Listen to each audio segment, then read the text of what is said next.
So lately, a lot of people have been reaching out to me to ask how I lay out the neck design, or if I use any plans, or if they can have the plans that I use.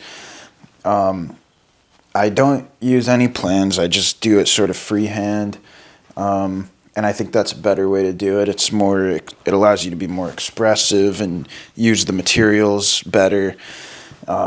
And let the gourd and the shape of different objects kind of inform the design more. I recently saw a video with Jeff Menzies in it, and he was saying the exact same thing, that he doesn't use any plans. So that made me feel better about my methods, because he's one of the masters at this. But anyway, I will show you briefly as I can here how I sort of do it. So first, you want a board of wood. I like to use one single piece that goes all the way through the gourd, peg head, neck, dowel stick, all one piece. Sometimes I'll glue them up, but usually I just like to use one piece. And that I usually will cut to about 40 inches in length. I like to have about 3 inches of width to play with, and then usually I'm working with 4 or 6/4 lumber when I'm cutting this, so I don't have that much control over the thickness of it, but that's where gluing up, laminating comes in. So you could do, if your piece was too thin, you could do something like this, glue it up here, and then this would be the neck, this would be the dowel stick, but that's not what I'm going to do here. What I'm going to do here is, this will eventually have fingerboard wood on it. This is a very thin fingerboard wood. Sometimes I'll use thicker stuff. This is real thin. When you're not putting frets on it, you can kind of go pretty thin with the wood, with the fingerboard wood. Anyways, I'm getting way off topic already. So what I do first is I measure out where everything will be situated, and it's different because you can see these two gourds are pretty differently sized and shaped. So it's going to be different for each banjo. So what I like to do first is I find which side of the board I want to use for the headstock. This has some nice bird's eye pattern up in here, so I want to use that for the headstock. So what I'll do is, I usually like to give it about 5.5 or 6 inches. I'll give it 5.5 inches right here for the headstock. So I mark that out. And now, I have my nut position. So I'll just write nut there so I don't forget. So that's where my nut will go, and then this will be the headstock. Then I know I want a 26.25 inch scale length. So scale length is the distance from the nut to the bridge. It's the vibrating length of the string. So I know that for a standard banjo is 26.25 inches. So I'm going to measure out 26.25 inches. And then I have my bridge position. There. Now I have to decide which gourd I'm going to use. I think this one's going to be a little bit more premium than this one. I'm going to use the Cocobolo on this one. And the reasoning is this nice bird's eye sort of look. And I've never used anyway. So in that case, I think I'm going to go with this larger gourd for this one. I'll use the smaller gourd for the other. And I like to have the bridge sit sort of, picture this with a goat skin stretched over it, and it's just a drum head. I like the bridge to sit right roughly in the middle of it. Middle or a little bit down. So if I sort of eye this up, and sometimes it helps to put a mark on the outside here. So now you can see where the bridge will be. and you need to leave about an inch or two. You need 2 or 3 inches of dowel stick coming out the bottom of the gourd. So I'm just going to kick that up a little bit. And let's see.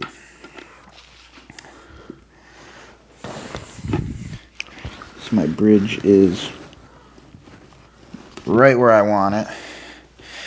And now all I'll do is make a mark here up at the top of the gourd, make a mark here down at the bottom of the gourd, and then I now have my in point where the dowel stick, where the neck is going to taper in and become the dowel stick and enter the gourd, and then I have my out point where the dowel stick is going to come out the bottom of the gourd.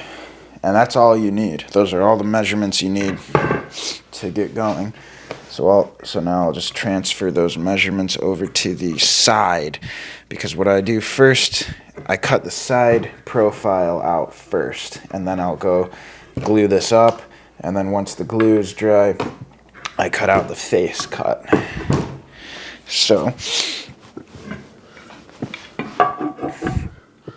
I will make these marks here, and then I'm gonna move the camera so that you can actually see what I'm doing a little better.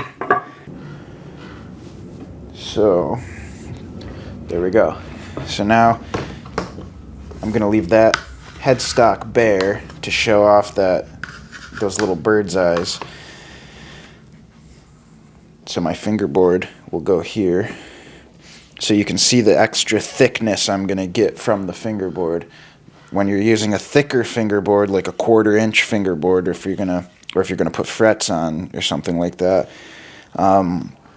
you will really have to take into account the thickness of the fingerboard. In this case, this is just, I think, a 1/16 inch. Yeah, this is really thin stuff. Or it's not a 1/16 inch. This is an 1/8 inch, so it's very thin. But here's what it would look like if it was a 1/4 inch. Here's 2. You can see how much thickness that adds to the neck. So you'd end up with, about that. But in my case, I'll end up with more like that. So with that taken into account, the first thing I do is I draw in the little kickback of the headstock here. This is something most stringed instruments have, is a little kickback on the head. The purpose of it is to provide extra string pressure on the nut, because the strings hit the nut here, and then this yanks them back and yanks them down, and that's the idea. I like the look of it more so than anything else. I'm sure it helps a lot with the tone, but I would do it anyway. So I'm going to come in about 2 centimeters from, and I'm measuring from the fingerboard, about 2 centimeters in from the fingerboard. And I always cut on the outside of this line when I bring it to the bandsaw. It's always on the outside of that line.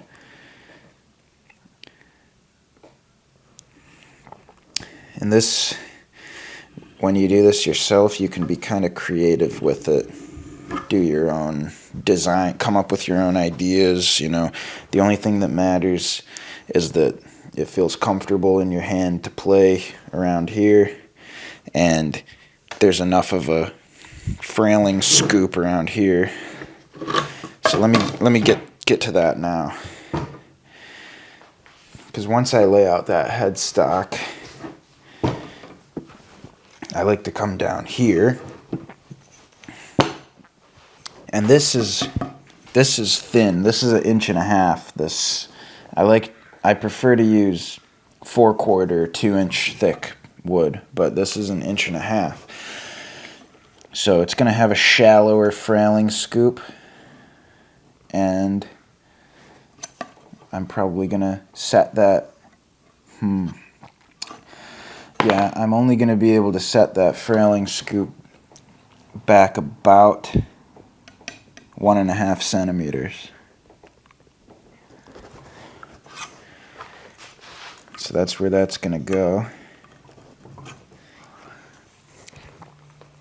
And then I'll just, the frailing scoop, here's where the end point is. So you picture the neck going into the gourd here, and you want the frailing scoop right above that, right above where the neck goes into the gourd. So I'll just kind of sketch it in here.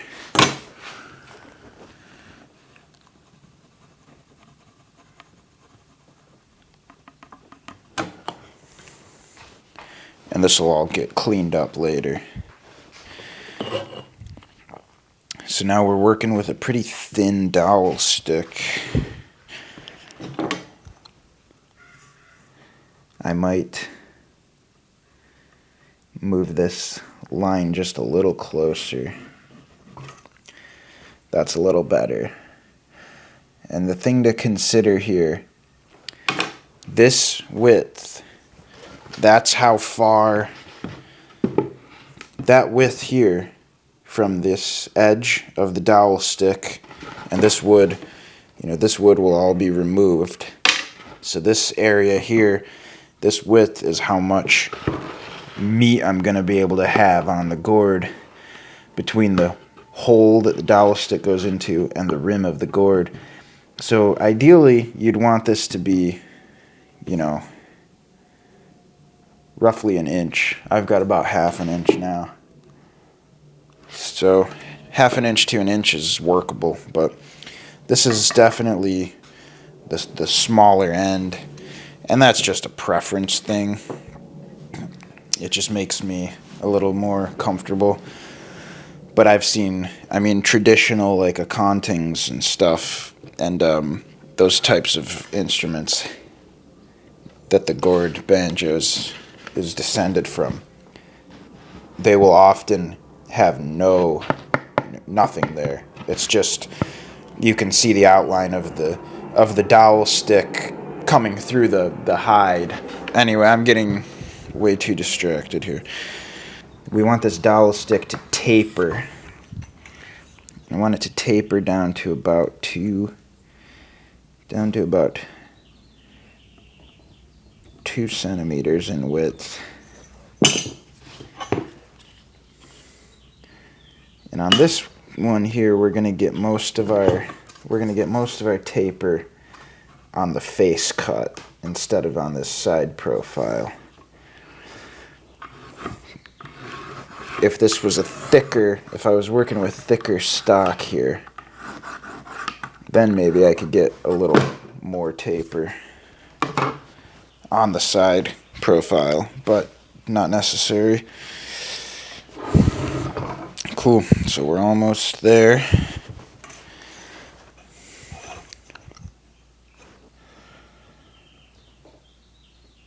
All we gotta do now is draw in the neck.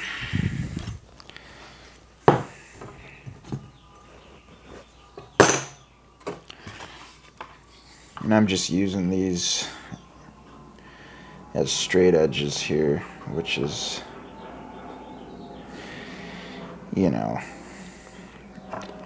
we're not doing crazy engineering stuff. It doesn't have to be too precise. These are French curves. These are pretty invaluable to this process. So what I like to do is kind of sketch in the general idea of what I want.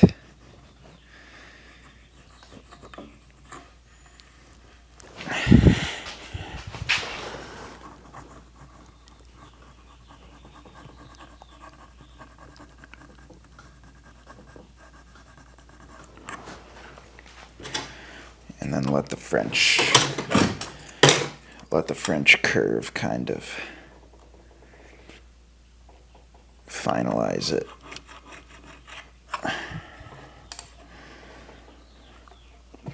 And I'm gonna cut this short for the video, but this is something you can really take your time on and really get just right. But yeah, that's the idea. Here, let me do one final mark on here.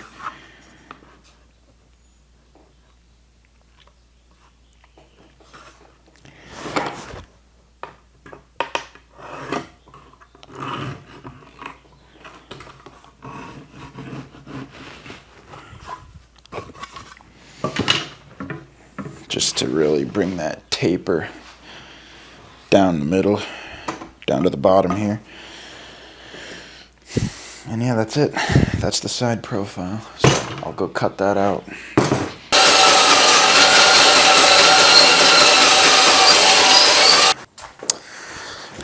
Okay, we're back.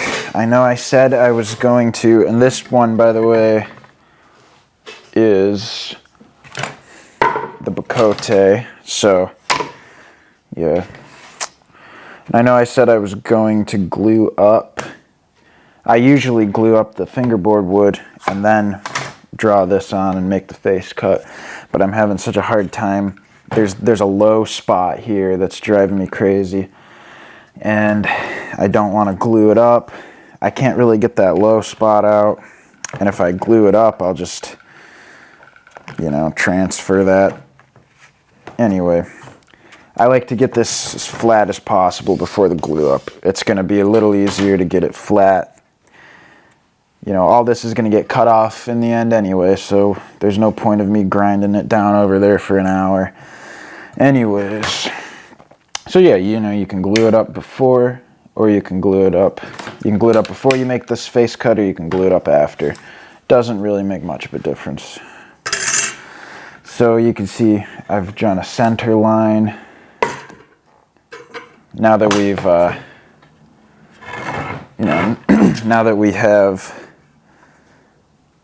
made a cut on a lot of, now that we've cut all this off, there's no longer any lines here.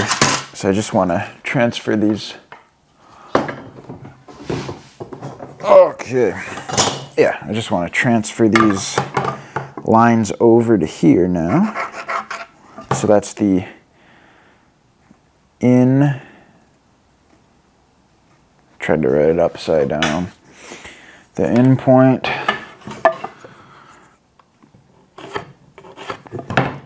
And that's the out point. So this guy will sit right around here. So I like to start up here, and I do this by eye because I kind of know the general measurements already that I'm going for. But the best way to do this to start out is, when you're starting out, is to just take a banjo that you already have and kind of copy those dimensions. I lately like a little extra thickness. I like a sort of a wider, slightly wider neck than might be standard. So I will line it up. I'll line up on the center line right here, and I'll go 1.5 centimeters one direction, 1.5 centimeters the other direction. And that's looking a little too narrow to me. So I'm gonna try 2 full centimeters. So this would be 4 centimeters wide. That is too wide. Somewhere in between there is kind of my sweet spot. So I'll typically go, and to make this, you know, I'll just say millimeters. I kind of go between metric and imperial. I use metric when it's like more precise stuff, just because it's easier to say, oh, X millimeters, than deal with all the fractions and everything. So I will go 10, 15, 16 to 17, 18, 17 millimeters. So I go 17 millimeters one way, 17 millimeters the other way.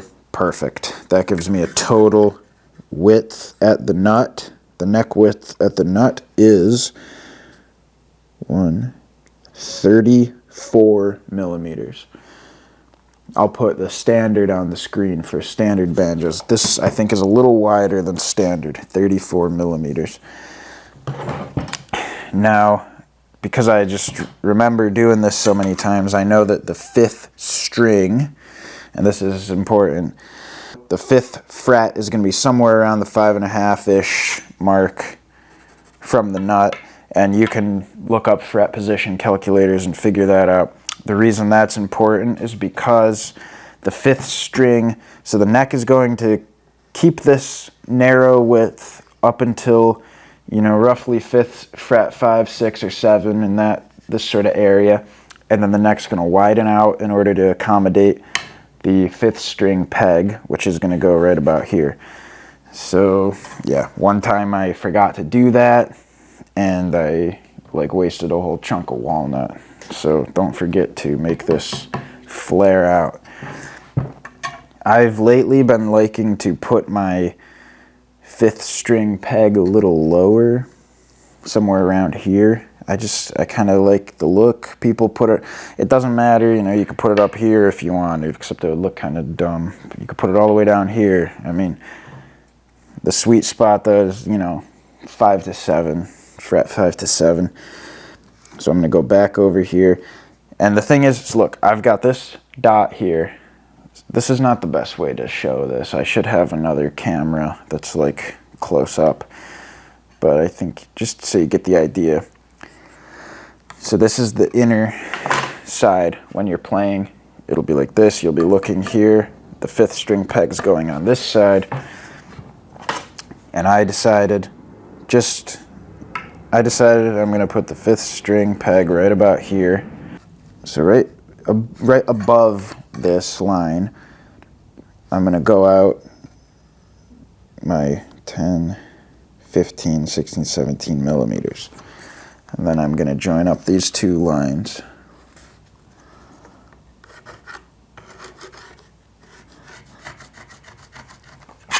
And that's the side of my...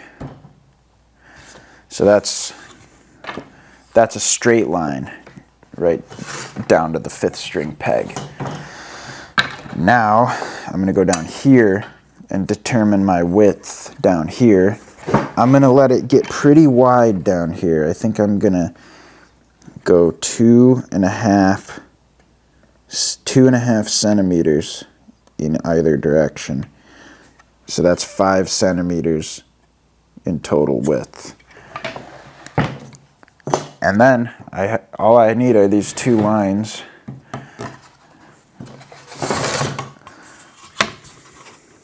Just get a straight edge and join these two lines up.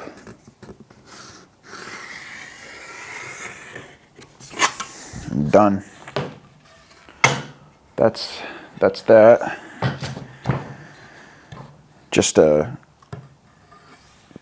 steady taper. This side I like to just do a completely normal, steady taper all the way down. No frills, no curves, nothing weird. Now I want this nub here, so what's going to happen is the 5th string peg is going to go in to the wood here, like that. It's going to stick out from the neck, and then there's going to be,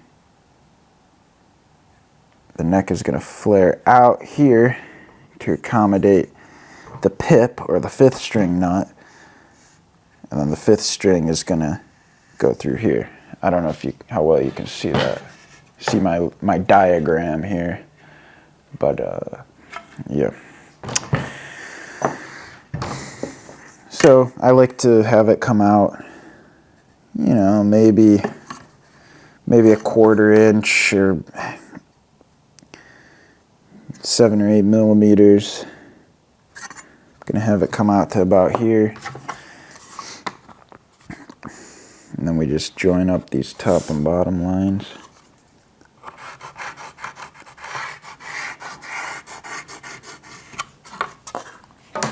Done. Now we're onto the dowel stick. At the end point, I like to go somewhere around 3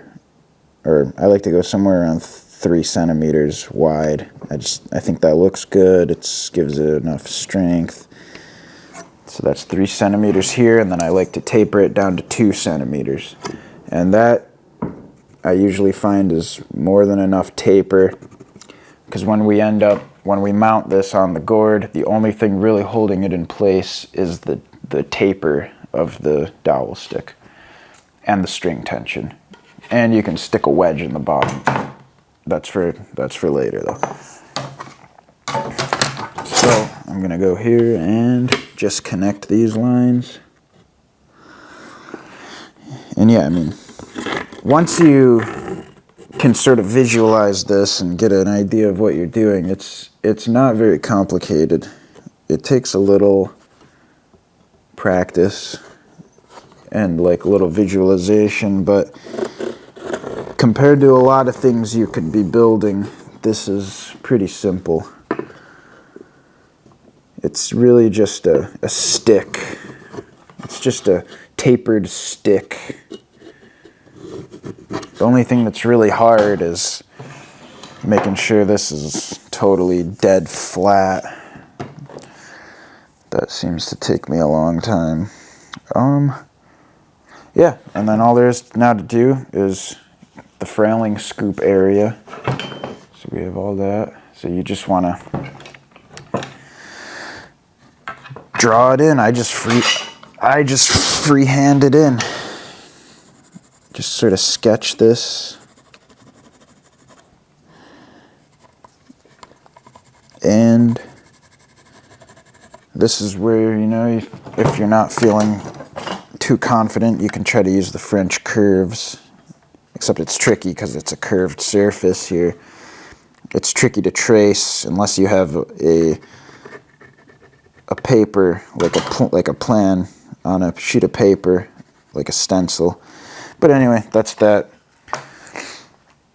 And I'm not sure what kind of peg head I'm going to do on this yet.